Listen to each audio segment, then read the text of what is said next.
Now, Betty, what are we going to do tonight? I'm going to kick some ass! What's going on, dudes and dudettes? So, yes, Drake Jackson, the highly talented player from USC out of Corona Centennial, says he's officially headed to the NFL. It's kind of obvious since he had already hired an agent, but never really officially said anything, but now it's official. So good luck to him. I know he's projected first round. I don't think it's going to happen, but once again, he might be a better player for the NFL than he was in college. Then also Isaac Taylor Stuart, another very talented guy out of high school for USC, but to me never lived up to that 5-star billing that he was considered as a player, but still played very well when he was healthy. He did deal with some injuries, but luckily he is healthy now, and I guess he got some good news. So I thought he was going to end up coming back, but now he's going to NFL as well. So good luck to him. I'm sure he'll fare a lot better in the NFL as well. Then when it comes to a freshman wide receiver for USC, Joseph Manjack out of Texas, he came all the way over here, and it seemed like a great fit because once he got some playing time later in the season, he was looking pretty good.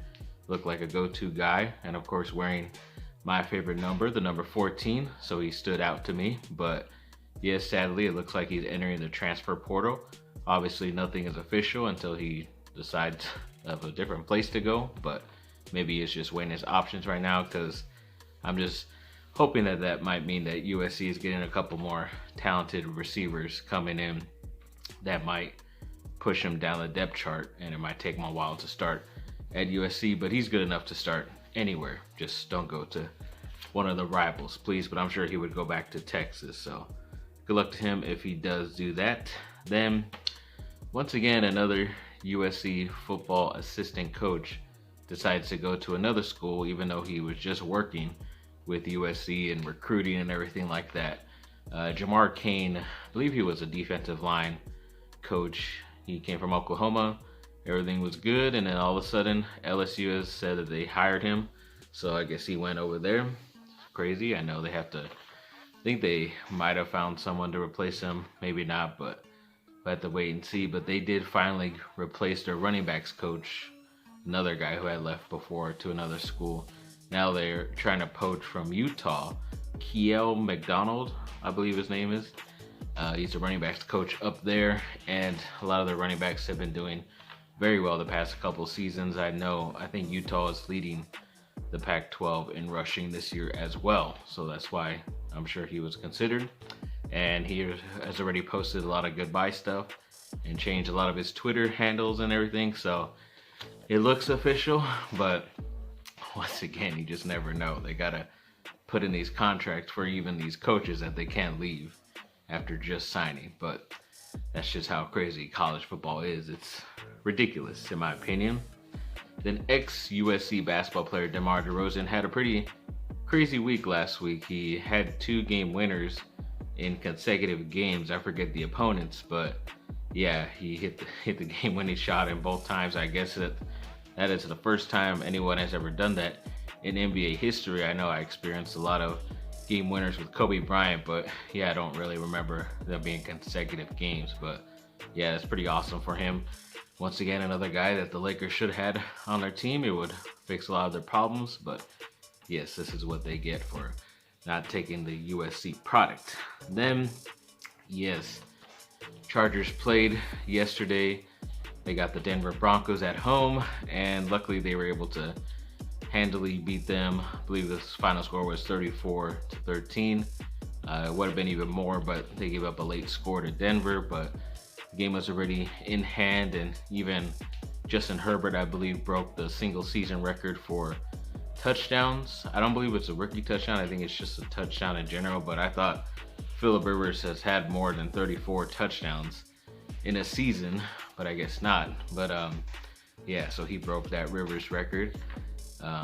Yeah, and we'll see, because he has another game, and it's a very big game, because found out that pretty much the winner of the Chargers and Raiders in Vegas next week is pretty much going to get into the playoffs. So you win, you get in for either team. So it's definitely a big game. This is why the NFL pretty much pushed a lot of divisional games to the final week to have some very interesting stuff like this. So hopefully they get on a primetime channel, primetime slot, so everybody could see it. But Chargers have had some luck with Herbert in Vegas, but no, the crowd wasn't full last year, and the Chargers won. But I don't know, it's definitely going to be a great matchup. Definitely looking forward to it, whether win or lose. But yes, hoping that the Chargers do win. Should be fun either way, in my opinion. Then when it comes to, I think it was just this week we lost pretty big giants in the media industry. For the sports related, John Madden, who was a big time play-by-play guy. He was a coach of the Raiders as well, won a championship with them. He recently passed, which sucks. And of course, most of my generation and younger know him for his video game that you could play on Xbox, PlayStation, Madden. But even I remember when he was color commentating in NBC in those days. I didn't get to see the ABC or anything Monday Night Football stuff, but the stuff I got to see was pretty fun. And Frank Caliendo does a great impression of him, which at first Frank Caliendo found out that John Madden didn't like it, but then once he saw him do it in front of him, he realized that it was all a joke and nothing mean against John Madden, and he liked it. So it's good that he has a sense of humor. But yes, a big giant for football, and he will be dearly missed. Then Betty White, yes, kind of seemed like it was gonna happen either way just because of how old she was, 99. And I think even when I went to go watch Spider-Man, they were promoting that they were gonna do some type of theater thing for her birthday early January, but maybe that's still going on. It was probably pre-recorded, so it's probably like one of the last things we'll ever get to see her in. But yeah, definitely sucks because she's been hilarious. I mean, I kind of only know her a lot from the Craig Ferguson show, the Late Late Show. She went on there a lot, and if you could see a compilation on YouTube with that, it's some of the funniest stuff ever. But yeah, she's just been around for decades and it's been, proficient and freaking awesome. One of the funniest ladies ever. So definitely will be missed, Betty White. And in a great movie with Ryan Reynolds called The Proposal, that's one of her better performances, comedic performances as well. Then when it comes to college players and them deciding to sit out these bowl games that have been happening after the season just because they want to maybe save themselves from getting injured right before the draft if they do declare, or having to risk any money or anything like that. A lot of people, especially who call the games like Herb Street or any of the other analysts, kind of like bash them for doing that. They say in my generation I would have done it, but they say they understand it, but yet they still talk down to it, which is kind of dumb. I just think we just saw like recently right now, I think it was Baylor versus Ole Miss, where the quarterback for Ole Miss, Matt Corral, another ex-USC commit, was actually playing in that game, even though he's already considered a top 3, top 5 quarterback prospect. So he is going to get picked in the top 2 or 3 rounds, maybe even the first round. But he ends up getting injured in the second half, and it looks pretty bad, and he can't even come in, can't even barely stand. And then yet now what's going to happen? He's going to probably get picked after that. I know there's insurance companies that if these guys play, then they will make up somewhat of that money that they would get. But I mean, compared to if you get to the first round, your checks are in the millions of dollars compared to the later rounds where they're hundreds of thousands. So it is a big difference, and it does suck to see that happen to a talented dude like that. And that's why these guys opt out. They decide not to play because of that big time risk that the NCAA, that's worth billions of dollars in the NFL, they're not going to draft these guys that high. It's kind of like how you would do with like a baseball or hockey guy. Even though he might be injured or too young, they kind of draft them early in the process, and they could come whenever, but they still kind of get paid either way once they start playing. So I don't know, they might have to change that philosophy, but we'll see. And then yes, Amon-Ra St. Brown, yes, once again, of course, a USC wide receiver that the Chargers did not want to get. But he's been playing very well. Yes, his team has a bunch of injuries at his position, and other pass catching guys on the team aren't there, but he is making the most of this opportunity. Once again, I forgot to start. I didn't forget. I thought it wasn't going to be a good matchup for him, but of course he ended up getting like 30 points in fantasy on my bench, but I'll be able to talk about that later in the week, hopefully. And then, but yeah, he had, I think like I got the stats right here. 8 receptions for 111 yards. It's really good. And then he did 2 rushing attempts for 23 yards as well and scored a touchdown, catching 1 and rushing 1. So it sucked that his team still lost, but they are going to get, a very high draft pick. Maybe they got another draft pick. I know he's been talking about wanting to team up with Drake London, the wide receiver coming out of USC, who's most likely going to be a first-round pick, but I don't think the Lions will pick him at number 2, but they might pick him later in the first round if available. But yeah, once again, this guy's just gone off. I think it's like 3 or 4 consecutive games, and yes, I'm very upset. I did not start him yesterday, but I think I'll be alright. And then Rajon Rondo, yes, he has been officially traded to the Cavs.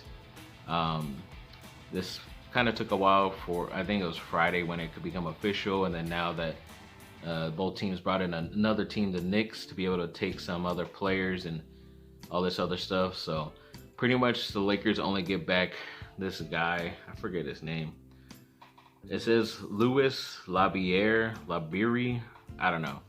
Probably Luis. I know he's probably like a European player, but most likely they are going to waive him to be able to save a spot for a guy like Stanley Johnson, who recently said like it's been a dream for him to play with the LA Lakers. I know he wanted to get drafted by them when coming out of college, but that year he wasn't that good enough to be that high of a draft pick. But now that he's finally there, making the most on this 10-day contract, which he's played like 3 or 4 games on that 10-day, and I think because of this trade, they now have a roster spot because they are going to let go of this European player, so now they can actually sign Johnson to the roster. So that's going to be very cool, and hopefully it provides them more ability on the court and be able to give us what he's been doing, which has been pretty great. So definitely happy for his success so far. Then Frank Vogel, the coach of the Lakers, has been in COVID protocols, but finally was able to return in that Portland game the other day this week, and yes, it's been pretty good so far. I believe just today the assistant coach who replaced him, Coach Fizdale, was recently put on the COVID list, so should be interesting. But yes, at least luckily the Lakers got their guy back, and yes, I'll be talking about them at the end of the video. And then after this last game, yes, it was a victory against Minnesota, I'll get into, but Russell Westbrook once again just acting dumb with these turnovers and bad decision making, and both LeBron James and Carmelo Anthony have come out to defend him. Of course, once again, these teammates defending your teammate, I get it, but I mean, you barely won that game by a handful of points, and without those many turnovers caused by him, you could have won this a lot more handily and not have to struggle and go down to the wire as you did. But I don't know, I guess you always fight for your brother, your guy, but I don't know, sometimes they're dumb and they make mistakes, and you gotta call them out on it. That's how real champions are. But yes, LeBron did make some history. Now he's like the 3rd player to only reach 36,000 career points. He's still behind Kareem Abdul-Jabbar and Karl Malone.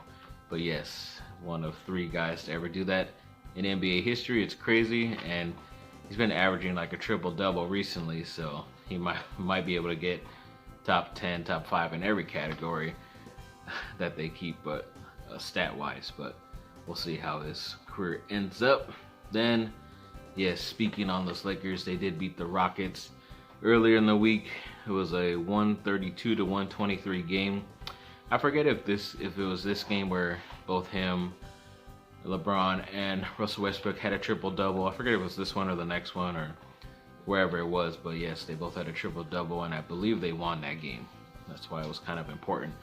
But yes, like I mentioned before, LeBron has been averaging a triple-double nearly. I know the last 4 games before last night, Westbrook was stat-wise, but I don't think he reached that plateau last night. But as I mentioned, they did play Portland, where Frank Vogel returned, and they did beat them pretty easily, 139-106. It was a blowout. It's nice to see because Lakers finally were able to rest their starters in the 4th quarter, which is good. But yeah, LeBron went off. He had like 43 points, I believe it was, and yeah, it was just insane. It was nice to see. I think it was a day right after his birthday, so yeah, it's great that he threw up that performance, and he just turned 37 years old, which is pretty insane.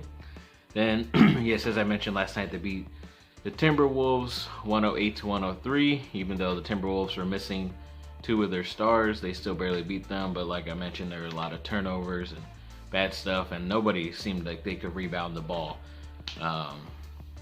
It was just amazing how many offensive rebounds the Lakers gave up. They never really played any of the big guys for some reason, even though Minnesota threw out some taller dudes. But yeah, I did not understand that at all. But yeah, hopefully this is on to another winning streak. I know they have today off.